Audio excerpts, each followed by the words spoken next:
Some investors are bulls, others are bears. But perhaps the best animal for investors to emulate is the humble sloth. Native to Central and South America, sloths are known for their leisurely, energy-conserving lifestyle. They spend their waking hours doing not very much, apart from eating and hanging upside down from the branches of trees. In captivity, they sleep for between 15 and 20 hours a day. Our latest guest, Roy Stevens, has just written a book called The Sloth Investor, Simplifying Investing for All. In this episode, we'll be exploring 5 bedrock principles of sloth investing and explaining why a slothful approach is so effective. We'll also discuss financial education. Roy Stevens is himself a teacher at an international school in Hong Kong. He feels very strongly that both teachers and parents have an important role to play in helping young people to learn about money and investing and develop good habits. Whether you're an investor, parent, teacher, or all three, you'll find this a fascinating conversation. And please, if you're not investing yet, stay with us. What Roy has to say is especially important for you. So Roy, briefly, tell me, how did your investing journey begin? Yeah, so I was someone who came from a family of non-investors, perished the thought, my late mother and father, they were never people to kind of speak about investing. We didn't really have many conversations about money. And in fact, it was quite fortunate really that I first started to learn more about investing via my father-in-law. So my father-in-law, John, was someone that's been a keen investor for many years now. And he was someone that first started to talk to me about investing. And if I'm honest, I wasn't that particularly interested to begin with. I was kind of a little bit reluctant. I was not so sure about investing. I'd always seen it as kind of maybe a numbers game. I didn't see it as, something that I wanted to pursue or look more deeply into. And I guess gradually he wore me down. After several conversations over several months, I started to kind of become more interested. He really piqued my interest. And so I guess it's talking to my father-in-law, John. He really was a chief catalyst. He's the person that got me interested. He started to speak to me about compound interest and this chap with a strange name, Warren Buffett, and it's through hearing about compound interest and, the New York Stock Exchange and so on that I really started to become more interested. And so it's after speaking to John that I started to read a lot more about investing. So Warren Buffett shareholder letters, several books as well. So Roy, which particular books did you find helpful? Yeah, so I read several personal finance books, many that resonated with me, but there was one that was such a core book for me in terms of my, personal finance education. That was A Millionaire Teacher by Andrew Hallam. So Andrew Hallam was a former international school teacher, and it was through reading that book, that was the book that really introduced me to the notion of index funds. And so I just really loved Andrew Hallam's focus on simplicity. And it's after reading Millionaire Teacher that I started to read several other books as well, most notably Investing Demystified by Lars Kroyer, A Wealth of Common Sense by Ben Carlson. And I guess I started to really pore over the pages of Warren Buffett's Berkshire Hathaway shareholder letters. And that's really what led to the kind of formation of my concept of the sloth, the sloth investor. Yeah. So tell me about this concept of the sloth investor. What's it all about? Yeah, so the sloth investor really stems from kind of a synthesis of all that I've learned about investing. So, I've read many personal finance books. I pored over the shareholder letters of Warren Buffett's Berkshire Hathaway letters, annual letter to shareholders.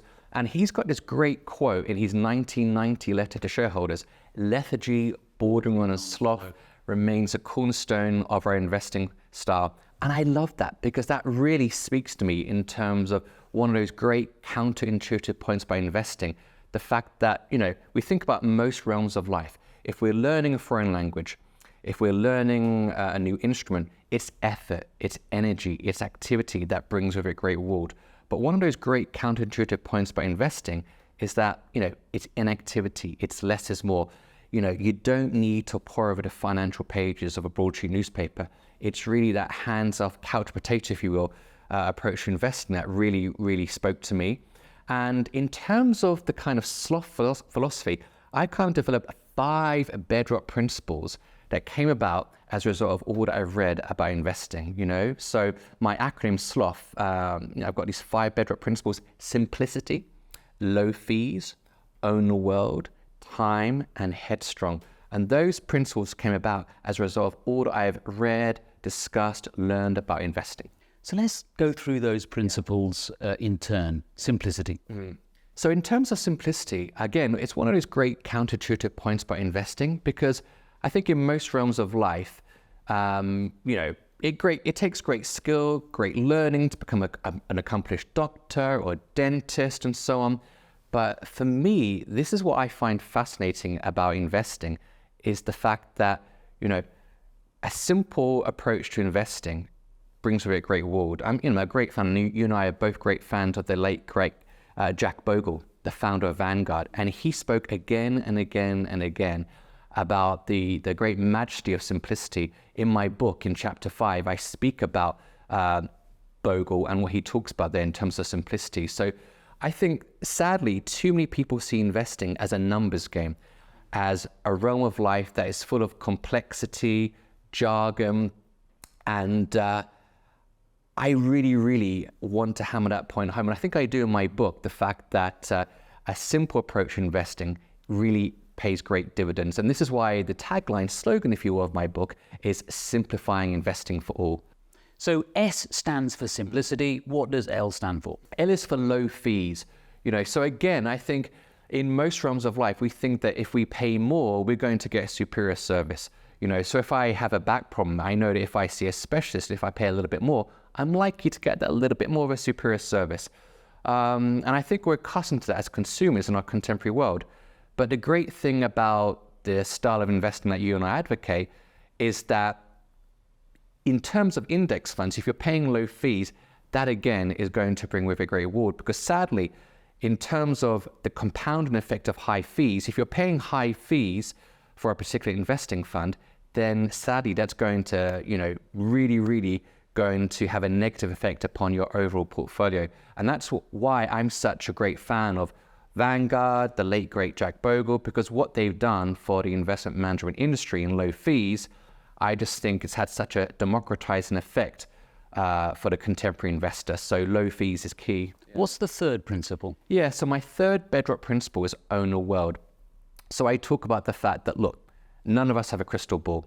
I speak about the fact that there are 3 S's in terms of investing. There's stocks, there's sectors, and there's states, i.e. nation states. So we can listen to this forecast and that forecast, and we can, think about, what's going to be the great sector of next year, or the great region. Is it going to be India? Is it going to be South America? But quite frankly, none of us know. And I'm going to go back to Jack Bogle again, and his great quote, don't look for the needle in a haystack, buy the haystack. And again, I'm very much an advocate of, own the world. I think a key problem that many in the UK have is that, many UK investors still succumb to home bias, not just UK investors, but there are studies that Vanguard have shown whereby Australian investors, Canadians, Americans do still tend to kind of, become afflicted by home bias. But I'm very much of the opinion, and there's studies that approve this, that, a globally diversified approach to investing is the way to go. Because while in some decades, North American equities are going to outperform, in other decades it might be the Far East. Who knows, it could be South America, very well be India. So I'm very much an advocate of a globally diversified approach to investing. Own everything, I agree. It's very important that investors diversify. We've heard a lot here in the UK in recent months, particularly from politicians, about the importance of investing in UK equities. I'm as patriotic as anyone. I want to see the British economy and stock market thrive. But actually, investors need to do what's best for them. O then is own the world. What's T? So T for me is time. And I think that's critically key. And I think I'd make an interesting point here about technology as well, another T, if you like. I think it's great on the one hand that it's become so easy for us in our contemporary world to kind of invest. I can, go into an app on my phone and see how my portfolio is doing. But I think in some ways we've been spoiled by an increasingly frictionless society. We think about the stocks of the last 10 to 15 years that have been the so-called poster boys for the stock market, the FANG stocks, Facebook, Amazon, Apple, Netflix, and Google. And those stocks have been doing very well, of course. But I think you think about those stocks, Amazon and Netflix and so on, we've kind of become spoiled by our increasingly frictionless society we really have, okay? And I think in one sense, it's great. I can order a book and get it delivered the next day. I can order an Uber, and it's here within 10, 15 minutes. But on the other hand, I do wonder if we've been conditioned to immediate gratification. And I wonder what effect that has had upon us as contemporary consumers, as contemporary investors. And I think sadly, too many of us have become conditioned to kind of become impatient. I was speaking to a friend a few days ago and he's bought my book, but sadly he's also bought a book about trading. And I thought, oh no, why have you done that? Please don't do that. That's certainly not a compliment to my book, to the kind of the stock investing style. So I think T for me is crucial. T, you're investing for multiple decades and, through a thick and thin. And we know there's just been an election recently. There's always geopolitical upheaval. There's always crisis in terms of oil and, wars and so on and so forth. But there's so much evidence to show that, investing through the thick and thin and through the ups and downs of the stock market, you just have to hang on in there and, remain inactive. Don't look at your, investing app on a daily basis. Just stay the course and, that will bring with it great reward, Stay the course. Good goodness me, we are both big Jack Vogel fans, aren't we? Time is your friend. Impulse is your enemy. And that leads us on neatly to the last of your founding principles, if you like. Yeah, so it's headstrong, so I mentioned at the beginning of my chapter on headstrong, an investor's worst enemy is what he or she looks at when they look in the mirror, it's ourselves, So, I pepper my book with references to movies, and I happen to be a big Quentin Tarantino fan, I really do. And I mentioned, for example, Once Upon a Time in Hollywood, I believe it is, it came out around 5-6 years ago perhaps. And there's a great role in there played by Brad Pitt. He plays a stunt double. And I mentioned the fact that very often, investors, whether, male or female, we need stunt doubles. We need stunt doubles because very often people don't behave in the right manner. If there's geopolitical volatility, whether it's COVID-19 several years ago, whether it's an oil crisis, whether it's watching too much of the financial media, CNBC and so on, we actually need, our own stunt double at times. Many people do. I also speak in my chapter on headstrong about cognitive biases, the fact that we're very often prone to action bias. As human beings, we're prone to act, like I mentioned before, whether it's learning a musical instrument, perfecting our golf swing, in most realms of life, activity outperforms inactivity. It makes sense. But when it comes to investing, it's that kind of inactive approach to investing that I'm a firm advocate of. So a headstrong approach is key. I jokingly touch upon this in my book that, investors need a set of earmuffs and a blindfold to kind of tune out the noise and to, not be deterred by the headlines, but just to take that headstrong approach to investing. And there is a famous study, isn't there, on action bias, and it relates to penalty shootouts and how goalkeepers respond to penalties. And actually, very often the best thing to do is to just stand there and dive neither left nor right. But goalkeepers tend to go one way or the other. Yeah. Tell me about that. Yeah, you and I are both big football fans. We were speaking about that prior to interview. And I think, as goalkeepers are inclined to kind of go one way or the other, but actually, there is a famous study that has shown that by simply staying still, you're going to save a significant proportion of those penalty kicks.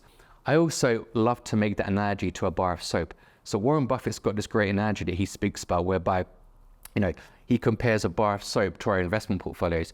The more and more that you tinker, the more and more that you have a bar of soap in your hand, the smaller it's likely to become. Likewise, with our investment portfolios, the more and more that we tinker, the more and more that we play around with our investment portfolio, the likelier that it's going to kind of, become reduced in value.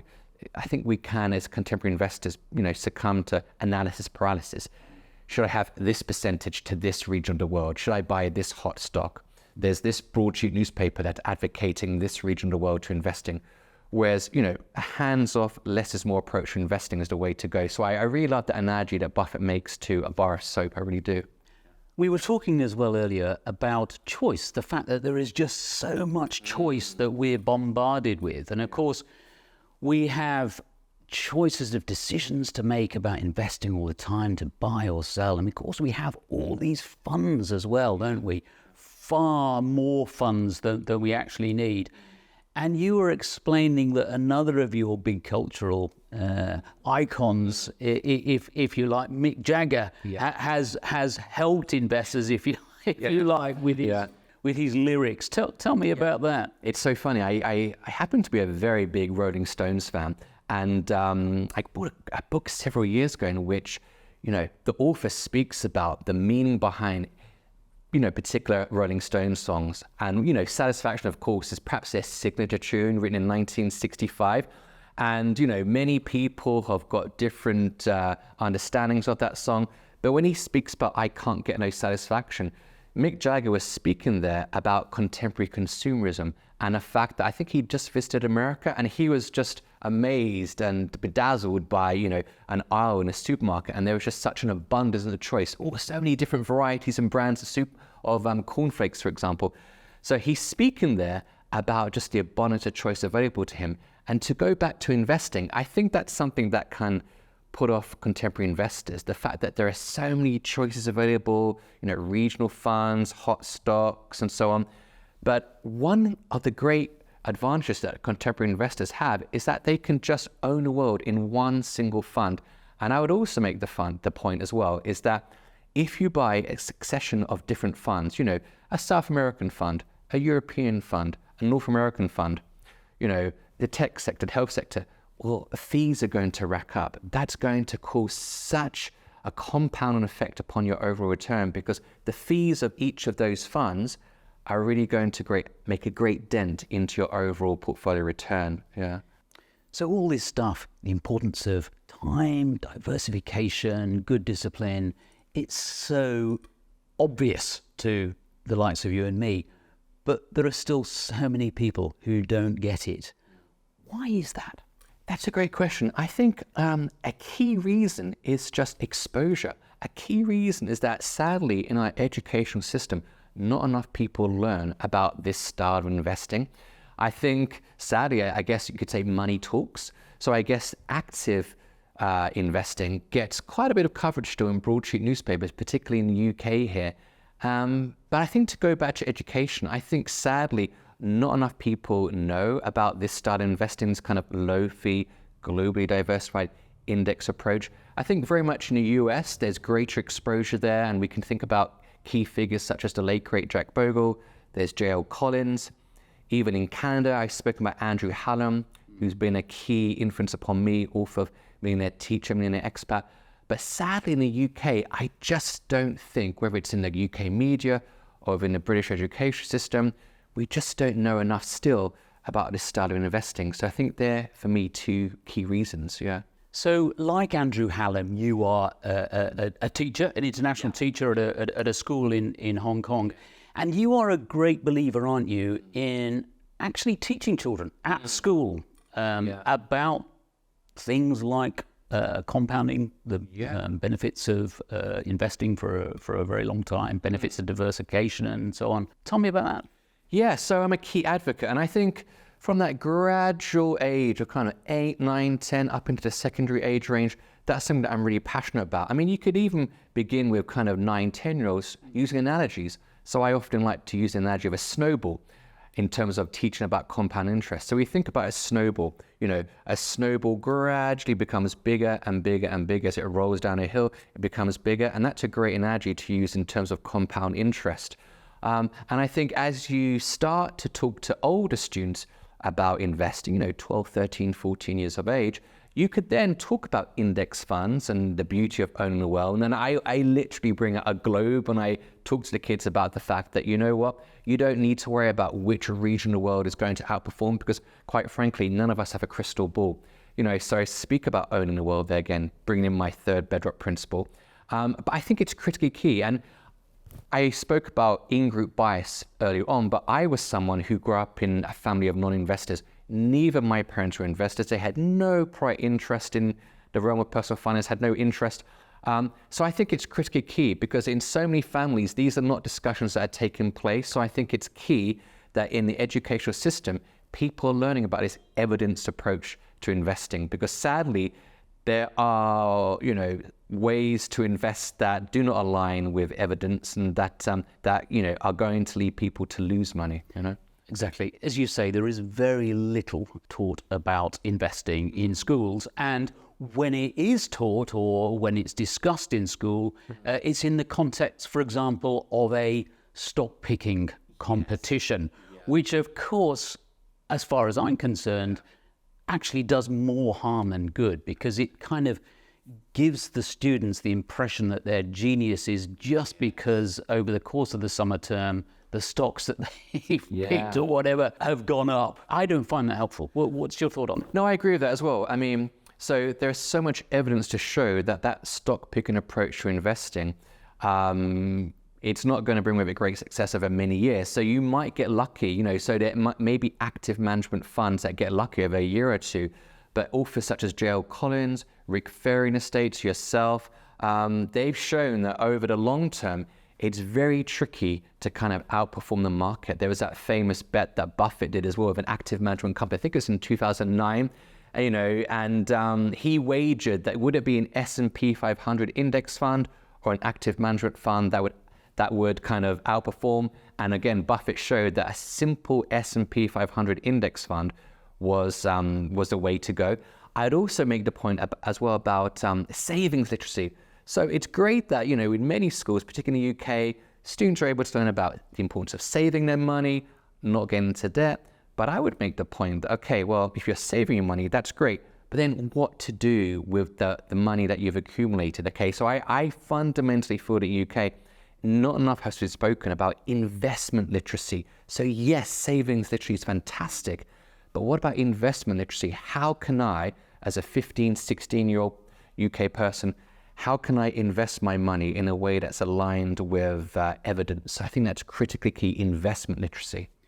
Now, you live in Hong Kong. You're over here with your wife and children, partly for a holiday, but also to promote your new book. Yes. And you've actually approached schools, haven't you, about going in to talk to the children. What kind of response have you had?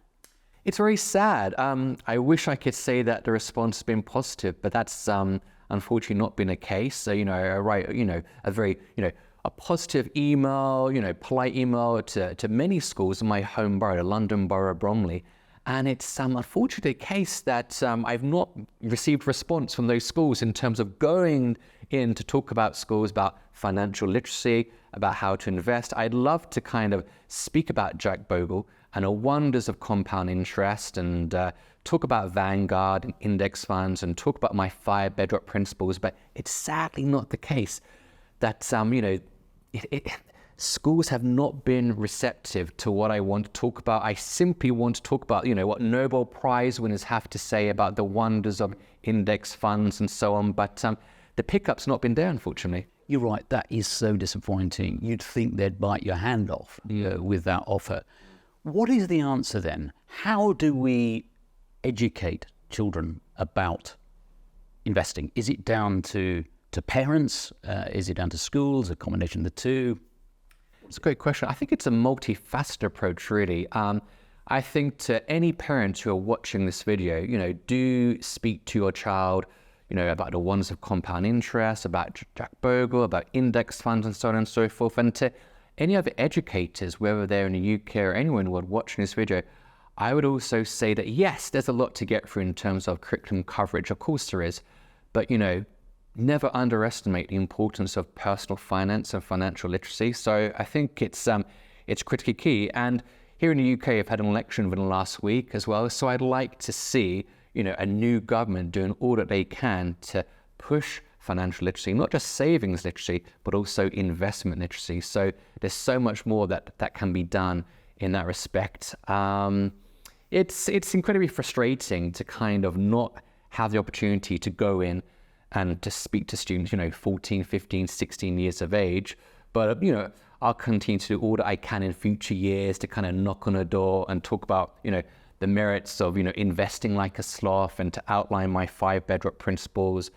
But yeah, just to continue to do all that I can in that respect. Yeah. And of course, it's so important that investors start to invest early. Yeah. The sooner you start, the better. Yeah. Is there a case, do you think, for universities helping students with this? I mean, clearly students have got student loans and so on. They've got other things to spend their money on. But it's so important, isn't it, that either at university or certainly as soon as you start working, that you start investing for the future? Yeah, I think so. I think that's critically key. I don't think there'll be any harm in universities, for example, perhaps having a module or maybe some pop-up workshops about investing. I think that's really important. And you just think about the fact that, if you're 21, 22 years old and you're about to leave university and you just got your working life ahead of you, you are someone that is going to be able to reap the benefits of compound interest way into the future. You've got multiple decades ahead of you. So I think that'd be a fantastic approach for universities to take, to have personal finance courses, whether it's an evening workshop or to have guest speakers to go in to talk about investing. I think that would be so critically important. And just to have that kind of presence of mind to think about, right, I'm graduating or I'm about to graduate, and what do I need to do? What can I do to make the income that I'm about to earn, work wonders for me, to have that presence of mind? I think that's what I'm talking about here, presence of mind to kind of get your money working for you, It's also encouraging to see more and more employers helping their staff with financial education. That's something I love to see as well. So I'm fortunate to work for a great organization in Hong Kong called ESF, English Schools Foundation, and they do fantastic things in terms of health benefits and really looking after people's mental needs and so on. And I'd love to increasingly see that happen in the UK, whether it's small, medium, large organizations, inviting people in to talk about personal finance, to demystify investing and to enable people to know that, investing doesn't need to be tricky. I think too many people still see investing as this heady, off-limits world. So something that really resonated with me several years ago is a term that I came across in a book by George Bernard Shaw, an Irish playwright, and it's the conspiracy against the laity. And what he means by the conspiracy against the laity is this notion of professionals, whether they be in a field of medicine or law, kind of using jargon or complex terms almost like as a form of power. And I definitely, when I came across this term, I immediately thought of the realm of finance, because I think that's something that puts so many people off the field of finance. It's these terms such as, P/E ratio, hedge funds, derivatives, and so on and so forth. And I think too many people are deterred from getting their investing journey started because they think, well, it's too tricky, the jargon.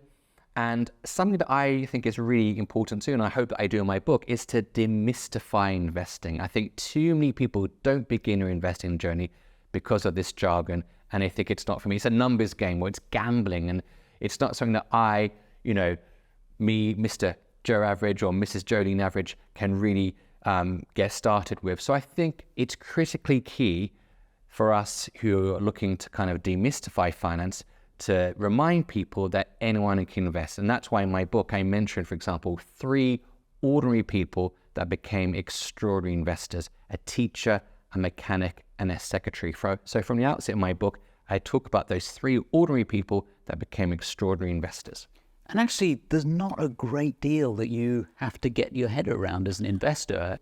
I hope Morgan Housel talks about this in, I think, The Psychology of Money. He talks about the fact that, we think about whether you want to become an expert within medicine or law, finance. We think there's 1,001 principles, ideas to learn, when very often within a field, and particularly investing, there's just a few. And that's why, for me, my 5 Bedrock principles are just those key elements that you need to understand the world of investing. So that's why for me, simplicity is key. It really is.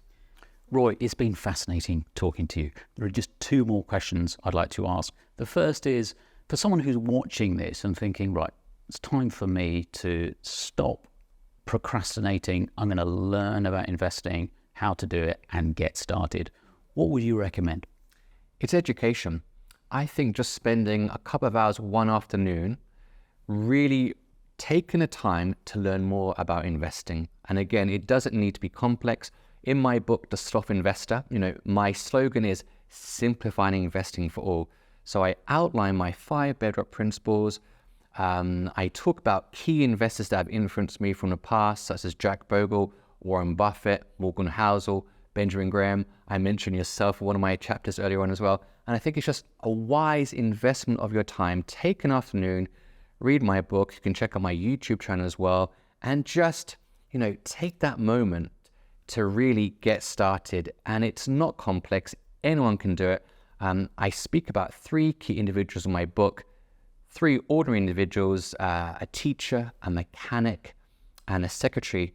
3 ordinary people that became extraordinary investors. So if they can do it, then you guys can at home as well.